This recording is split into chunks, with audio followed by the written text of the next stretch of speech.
Today I'm going to be building a cleanup sluice with basically just a circular saw, and I do have a TIG welder to tack things together, but that's not 100% necessary. So what I've got here, this is a cutoff from a boat I was working on, so it makes a really nice straight edge. If you don't have something like this, the factory edge of a piece of plywood works really good.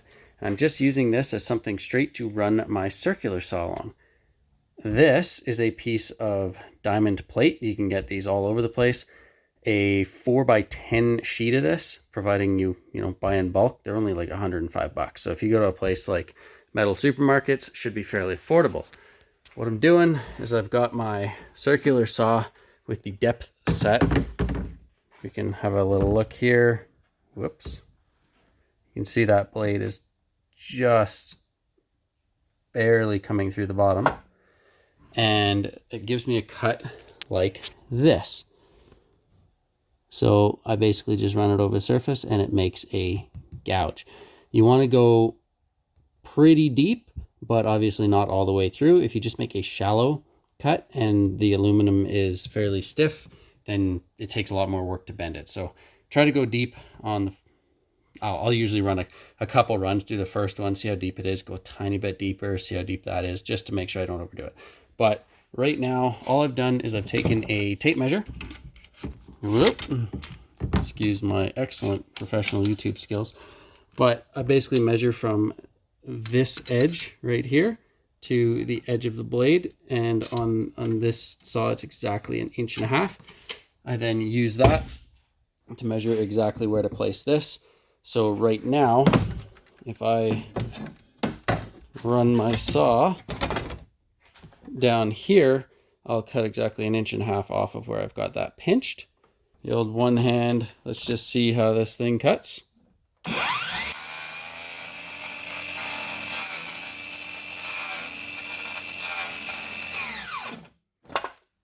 right, that is way easier with two hands, so I'm just gonna do that like a grown-up. But there's our line, so I'm gonna set the camera down and make that cut.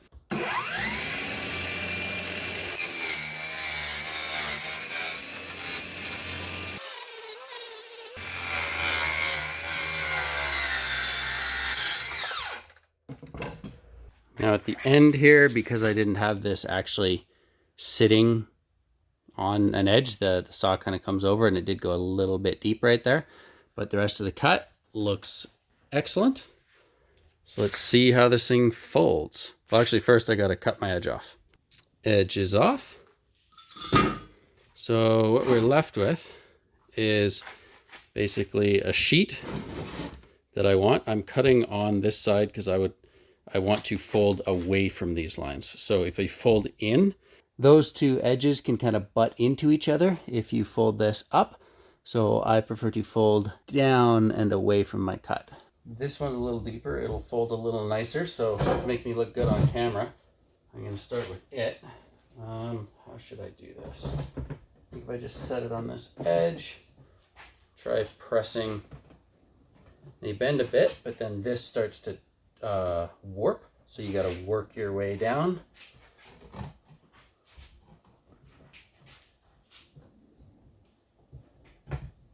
Careful with cut edges and bare hands. The ends bend easier, and then in the middle it's supported on both sides, so you got to push a little bit harder to get her to go. Getting up to about right where we need to be here. This is something you would want to do with a 5000 series like 5052. I believe this is a 3000 series, just like the cheapest, crappiest aluminum you can get. I still prefer it over wood simply because you don't have to paint it and waterproof it. However, wood works beautifully for this. So now,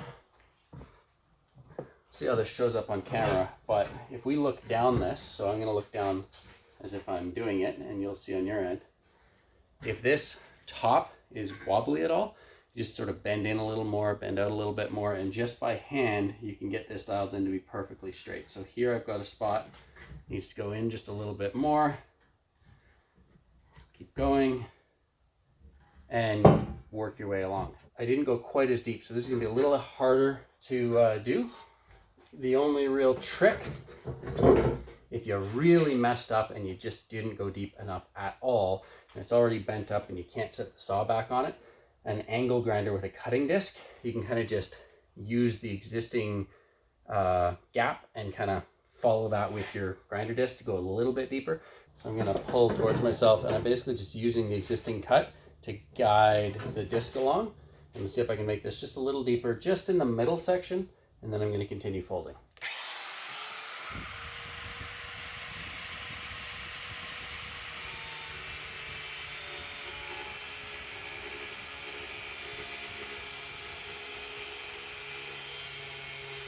I just went a little bit deeper in there, and let's see if this folds any easier now. Definitely helps. This section here has got to come out. Right there. Just a little bit. I can just button this up against the side and be like, that needs to come in. So the whole thing obviously needs to go in, and it's just a matter of fine tuning it for a few minutes, and then you will have yourself the base trough for your cleanup sluice. Figuring out all these fittings and stuff was a little more complicated than I thought it would be. This is a dishwasher drain hose. I did want to put in a valve here just to control the flow, and it basically goes into this little header box here. I've got like a little reverse slope thing, so it sort of sprays into the front corner and then sort of should spread out and come on down. There's a little lip that this mat slides underneath there so that nothing will go underneath the mats. My intention is that I want to have a auto feeder. That's where this thing comes in, just like my old sluice. It'll basically just drip feed out of this hose, and that'll fit into the feeder here, so you should be able to leave like a bunch of material and have it kind of drip in. Just if anyone is interested, a simple method, probably should have had this out here, but this is my old sluice right here. So up at the top, I've got just like a slick plate area where everything goes onto, and this was the auto feed hopper, which is just a cut up piece of ABS pipe. What I didn't like about this is all the mats are glued in, so it's a little harder to clean out, but it was really cool because it was basically built out of a steel stud. So you can see it's sort of siliconed over all the holes. But this is just a steel stud that you can get at a hardware store. And I wanted to try some different matting, but mainly this is 3.5 inches wide, and I wanted to go to 6 inches wide just so I could move through concentrates a little bit more quickly. But Kyle, I hear you say, I don't own a TIG welder. What am I to do? Well, this was bent, basically a piece of aluminum and a circular saw. This whole piece at the front, honestly, take a piece of 2x4, 6 inches wide, and just use a like gutter silicone.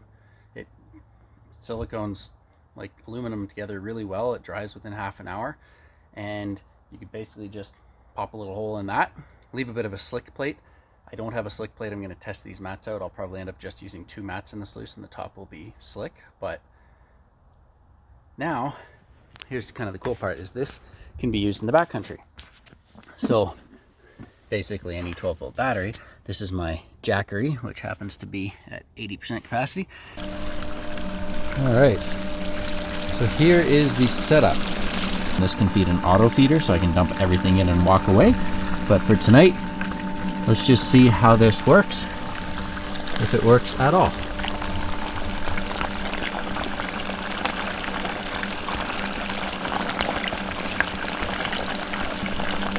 Let's have a look at where we stand in the sluice. Because it's been feeding up at the top, a lot of our gold is right up here, and then it tapers down a little bit. In the dream mat, you can see a fair bit right at the top. Coming down, less down here. Right where this ridge is, there's a little bit of gold right there. Once you shut the water off, the gold sort of hides under any black sand, but plenty right where it was coming off. I'm going to put it into 3 gold pans. We're going to run it from left to right. So in the next clip, you're going to see 3 gold pans roughly back panned. Visual representation, way better than words. So we are going to start at the bottom, why not? Here is the mat, and in here there was a decent amount, the most actual material. Sorry, I don't have 3 identical gold pans. And a close-up of your gold here, you can see that some gold did make it down there. By weight, doubt that would register on a scale. Next up, I had this in the middle. It'd be interesting to swap these 2 around to see how that works out. But this guy produced very little concentrates. So this was all that I had to pan, not very much at all. And we did catch a reasonable amount of gold right there. Then our top mat, this is called Rough Top Conveyor Belt, super affordable. Norwesco Industries here in Calgary. There's one in Edmonton as well. They sell this stuff. I bought a 24-inch wide by 5-foot long strip of it, and I put it in an old beach box. That is the best recovery I've ever had, better than my current box even.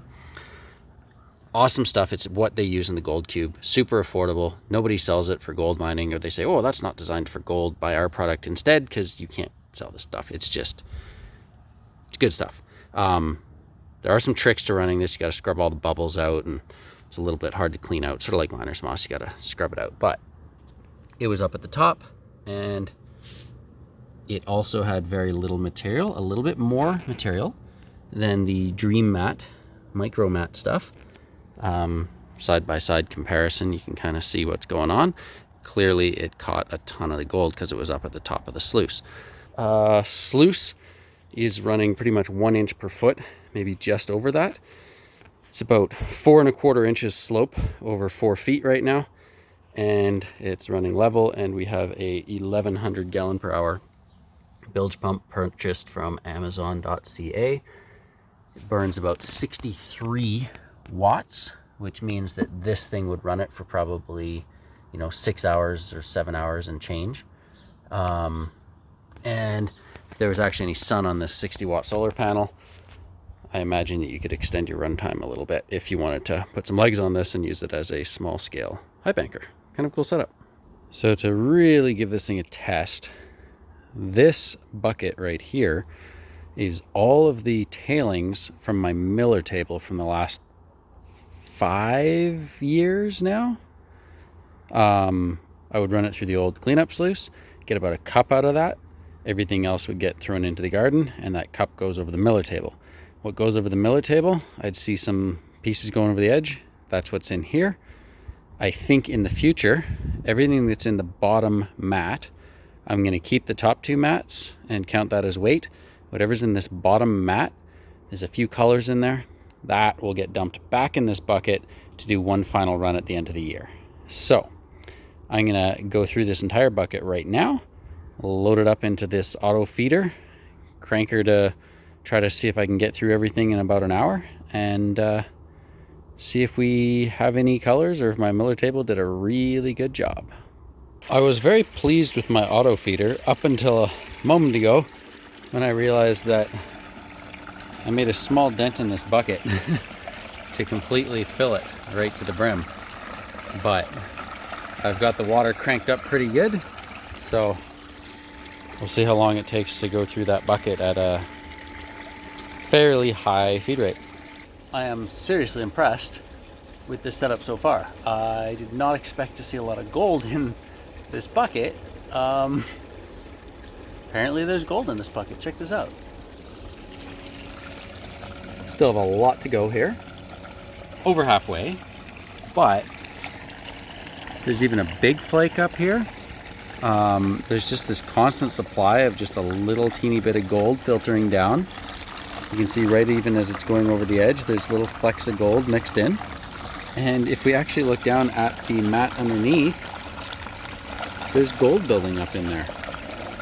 So I have been I've been running this thing a little bit hot because I'm trying to get through the whole bucket. So that is where this bottom mat actually comes in handy. It's sort of like a safety net. But how cool is that? A little bonus I did not expect to have thanks to new cleanup sluice setup. Kind of curious what this weighs out to. My goal, over a gram. That would be amazing, right? Like anytime you have over a gram of gold, it's a pretty big accomplishment, but just a bonus extra gram that I've missed over the years, that would be amazing.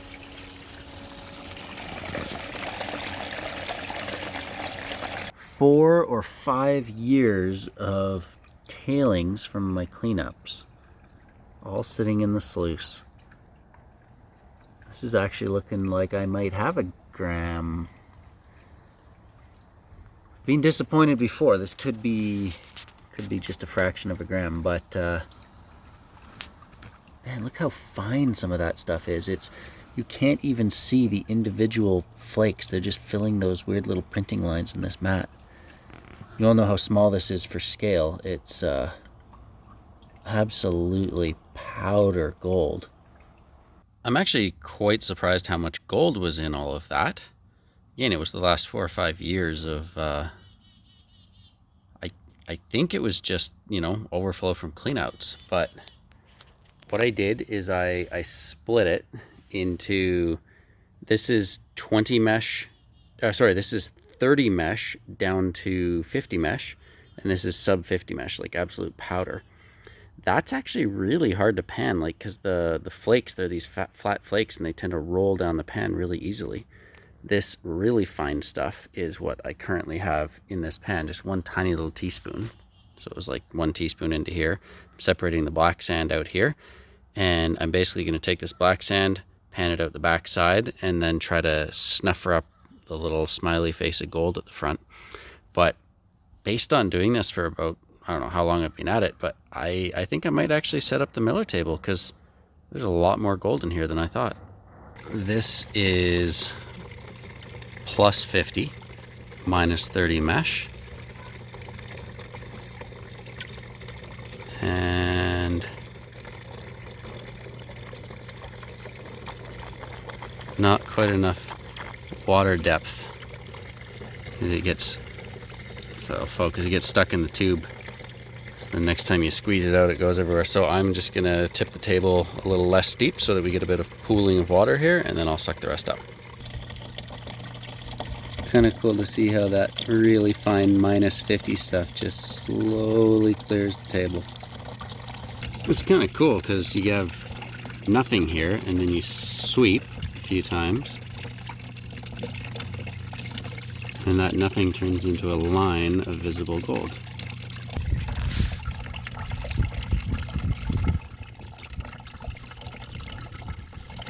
So I'll sweep up the majority into the middle. Some of these will actually get stuck to the brush. So then once I've done the initial sweep, suck everything up, and I'll sweep a second time to get everything. See if they have any luck actually getting this going up the nozzle. We've got it tipped up so it's nice and deep now.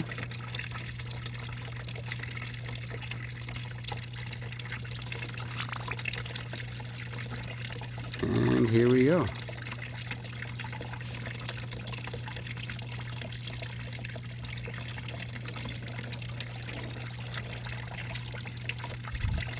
Not too bad. You can use your snuffer to kind of move stuff around the table a little bit. And there we go. Okay, I'm going to do the final sweep, but at least initially, not a bad bit of, get that all under the tip there. A little bit of gold. This just goes to show you just how invisible the stuff is. You saw how empty the table looked before, and right there, that's what I got when I swept it all up. So I'll suck that up all properly, and of course, with how invisible it is, some was right from the bottom of the table. Everything that goes into that tub that'll go back into my, keep it for the next several years and get a little bonus clean out then. Boy, is that ever a welcome surprise. That is awesome. Way more than I thought. I'll dry her out and be back with the weight. We have a weight, 3.19 grams. Amazing. Let's have a little look-see here. Oh yeah. Pretty sweet. I guess we can leave it with that. Thank you for watching. Have a great day.